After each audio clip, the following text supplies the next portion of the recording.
show you how you Gad, bro. The book of Genesis, chapter 49 and verse 19. Gad, a troop shall overcome him, but he shall overcome at the last. So we say, Gad, a troop shall overcome him. What's in your people overcome? Then they take your land and gave you reservations and killed most of your people, killed off all the buffaloes. Most of the buffaloes you still got, you know, you can see some somewhere, but didn't that happen to your people? They rape my people. Right, rob. Read that again, bro. Gad, a troop shall overcome him. A troop shall overcome your people. You saying it right there? They rape, robbed, murdered, you took your land. And they rape the animals, livestock. They did a lot of Oh yeah, oh yeah, oh hey, They rape each other. Matter of fact, give me that Deuteronomy. Give me that Deuteronomy. This is the book of Deuteronomy, chapter 33 and verse 20. And of Gad he said, blessed be he that enlargeth Gad. He dwelleth as a lion, and turneth the arm with the crown on the head. You forgive him? Okay, so I forgive him. Why you forgive him? It's okay. Because people, we have issues of love. So does God hate? God is love. So does God hate? God has both. I'm asking you a question, bro. Does God hate? He does hate. He does hate. So you say he's all love, though. So let me show you something. He does. He hates. Revelation 13:9, bro. Right. But you know what? Vengeance has to be repaid, bro. Vengeance has to be repaid. Revelation 13 and verse 9. If any man have an ear, let him hear. He that leadeth into captivity shall go into captivity. All right, check this out. All right, I understand our people went through a lot of stuff. And some of our people are now like, oh, well, let's just move past it. Let's just move past it. The so-called white man ain't moving past it. He's still beating you down to this day. Yeah. Look at what's going on at the Dakota pipeline. Go to 2 Thessalonians chapter 1, verse 6. No, listen. I want you to understand. We're going to learn to fight with this Bible, right? That's how we're going to come back to our rulership and getting our lands back and getting our understanding back. It's by keeping God's laws. I'm going to show you. What's your name? What's your name? My name is Lenny, sir. Lenny, all right? We have to understand exactly what's going on right now. And I don't want you to be ashamed of what the Most High is going to do, because the Most High is going to give you a recompense for what happened to our people. And I say our people because it's our people. Native Americans aren't just your people, they're my people too. Everybody on this side is my people. And you're a part of that. Right? For too long we've been divided, not knowing who we really are. So we're going to come back to God's laws. We're going to make sure that our kids know how to keep God's laws, right? Check this out. 2 Thessalonians 1 and 6. I don't want you to ever be ashamed of who you are. I don't want you to ever be ashamed of the recompense that God is going to put on these so-called heathens. 2 Thessalonians chapter 1 and verse 6. See, it is a righteous thing with God to recompense tribulation to them that trouble you. Them that trouble you. Didn't they trouble you? Find that in Psalms 50 with his word, the sweetest butter. Right? This is exactly what happened to your people. It's all written in the Bible. They said, come, let's make a tumult so that the name of Israel be no more. I'm going to show you how you got over here too. Read. This is the book of Psalms chapter 55 and verse 21. The words of his mouth were smoother than butter. It's talking about the so-called white man in this Bible. They said his words were smooth as butter, because when they came over, they said, hey, help us out. We'll take care of you. Whatever. Read. The words of his mouth were smoother than butter, but war was in his heart. War was in his heart. You know that. Smallpox blankets wiped out over 90 million Native Americans. Right? And one fell swoop with just blankets. Right? So war was in his heart. He was trying to take over the land from the beginning. Read. His words were softer than oil, yet were they drawing swords. That's what they did to our people. Now I'm going to further prove to you, because I want you to understand without a shadow of a doubt that you're an Israelite. Give me that in 2 Ezra 15. Right? We're going to show you how your people got to this side of the earth, how the so-called Native American Indians got over here, right? Because you were already over here. It wasn't like with my so-called African Americans, how they were brought over on slave ships and things like that, right? It was a little different. So I'm going to explain to you in the Bible how your people got here. Right? Read. 2nd Ezra 13 and verse 40. Those are the 10 tribes. Those are the 10 tribes. So when we go back to Jerusalem, I want you to check this out. When we were over in Jerusalem, the southern tribes of Jerusalem were Judah, Benjamin, and Levi. Right? That's why the term Judah or Jews come from. Right? Because we were broken up in the time of after Solomon. Right? After King Solomon, the tribes broke up. It was Judah, Benjamin, and Levi as the southern kingdom, and then the rest of the tribes in the northern kingdom. Read. Those are the 10 tribes which were carried away prisoners out of their own land in the time of Hosea the king. Right? So this is talking about a time when we were going to be captive. Read.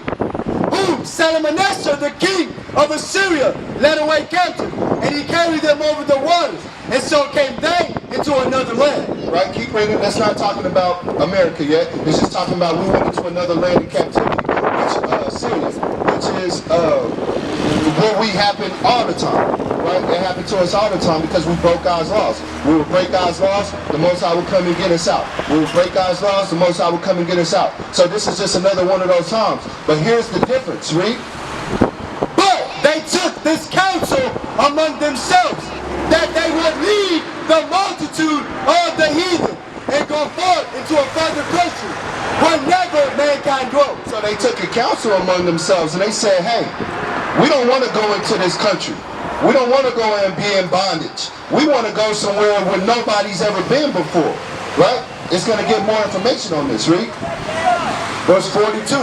That they might there keep the statutes which they never kept in their own land. So it says that they there might keep the commandments, the statutes, which they never kept in their own land. So their whole point of having the council was saying, let's not go into captivity. Let's go somewhere where we can keep God's laws. Because we don't want to not keep God's laws. We want to keep God's laws. And I'm going to show you that in a minute. Read.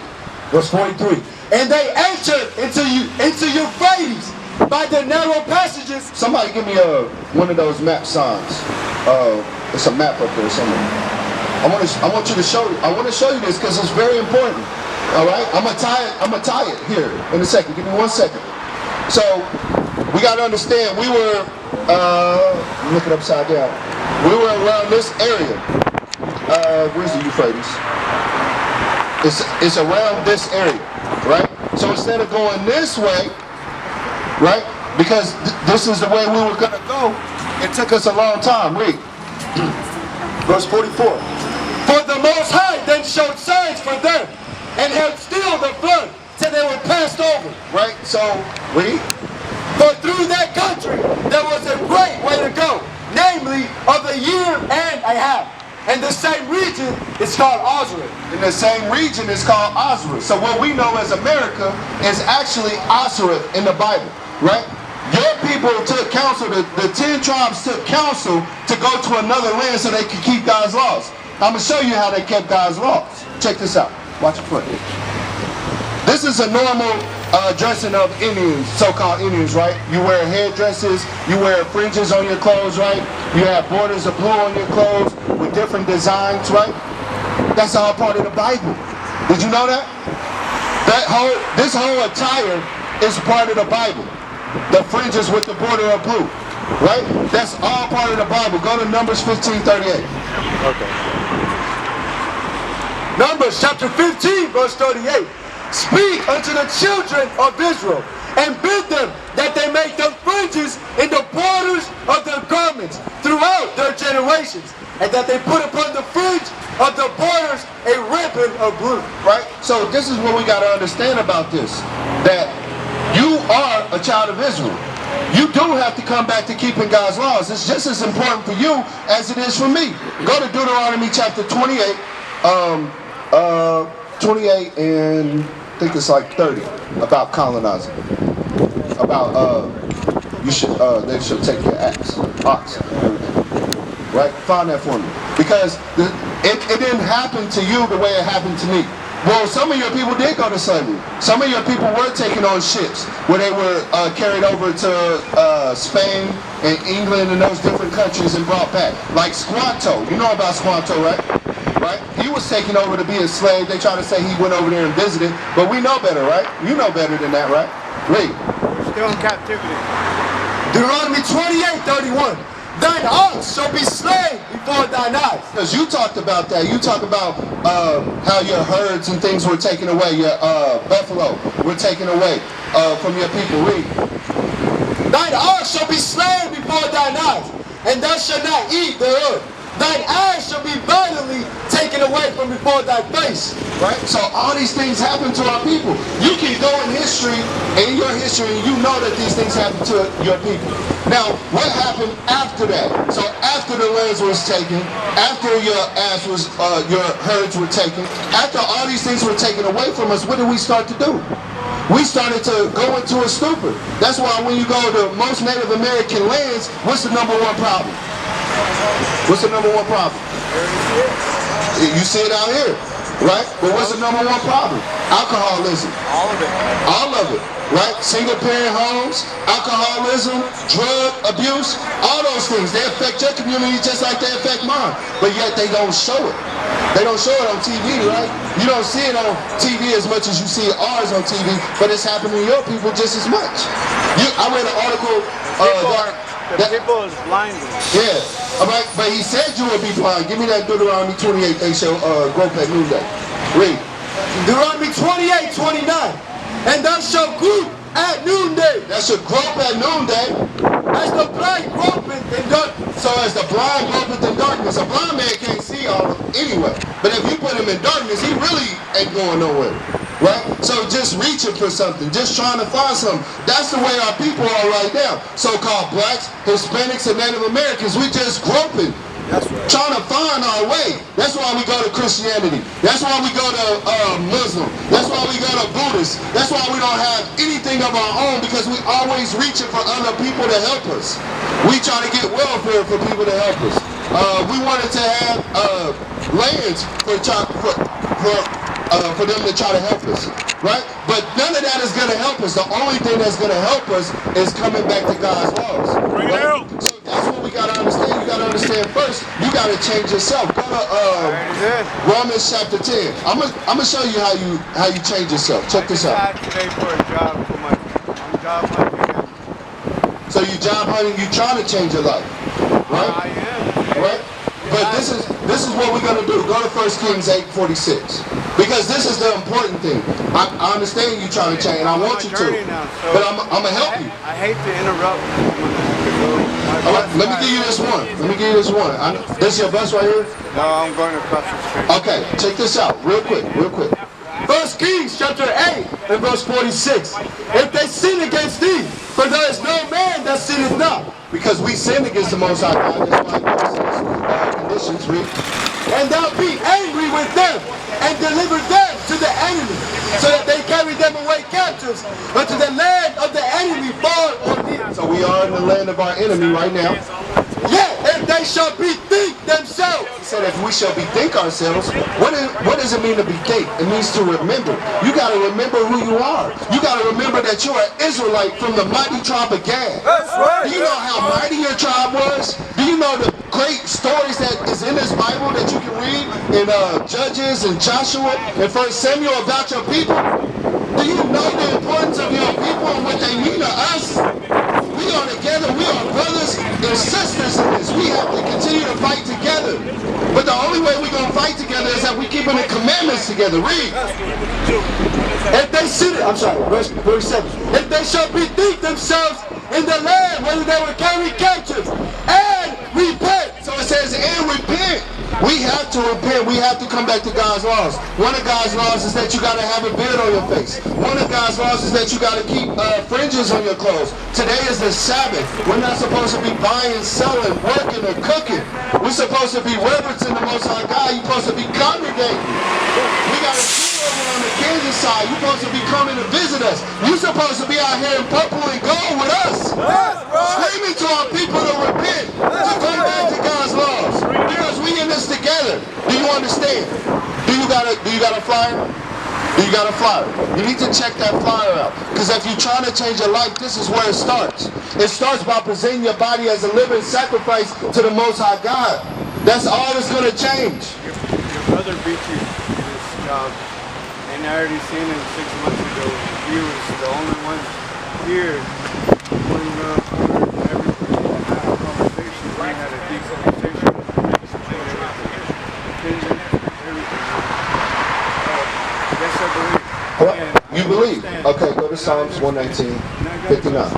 Well, real quick, as you're going away, you can hear me as you're going away. I want you to hear this scripture. This is very important because you said that a month ago. You said 6 months ago. Hold on. Other man came over here. Oh, exactly. 6 months ago, you heard us speaking, or you heard of one of our brothers speaking, and he told you that you are an Israelite from the tribe of Gad.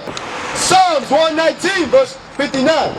I thought on my ways, Said, I thought on my ways, and turned my feet unto thy testimonies. he said, I turned my feet to thy testimonies, read.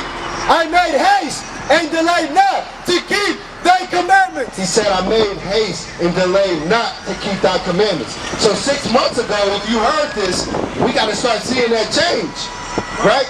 We want to start seeing that change. We want to see that you is on fire to do this thing. We want to see that you're on fire to come back to God's laws. That, hey, I got to find where this school at. I got to find where I can get fringes at. I gotta make sure I got a beard on my chin. Right? We always on this area. Every Sabbath we here. Right? We always here. So you can always come back and talk to us. Right? It's time for our blacks, Hispanics, and Native Americans to wake up. That's what we out here for. We are Israel united in Christ, teaching our people who they are according to the Bible. You may not know who you are according to the Bible. You might not care who you are to the Bible, but it's deeply important to the things that's going on. Everybody saw that movie Black Panther and got hyped. Oh man, this is wonderful. This is wonderful. But you've been having that forever. The Most High ordained you to have a Wakanda. Right? Not some fictional place. He ordained you to have Jerusalem, your homeland. But you don't care about that. You care more about a movie than understanding the truth. We have to start waking up. We have to stop making excuses for what's going on in our community. Men have to stand up and be men, and the only way you're going to do that is by keeping God's laws. Shalom. This is Bishop Nathaniel of Israel United in Christ. Please subscribe to our YouTube channels. Stay up to date with our latest events, music, and classroom lessons.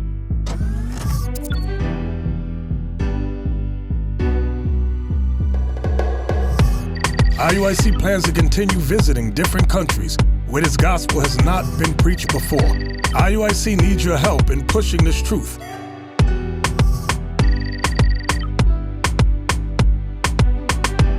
So join us. Subscribe to our Instagram, Facebook, Twitter, and podcasts, and stay up to date with us.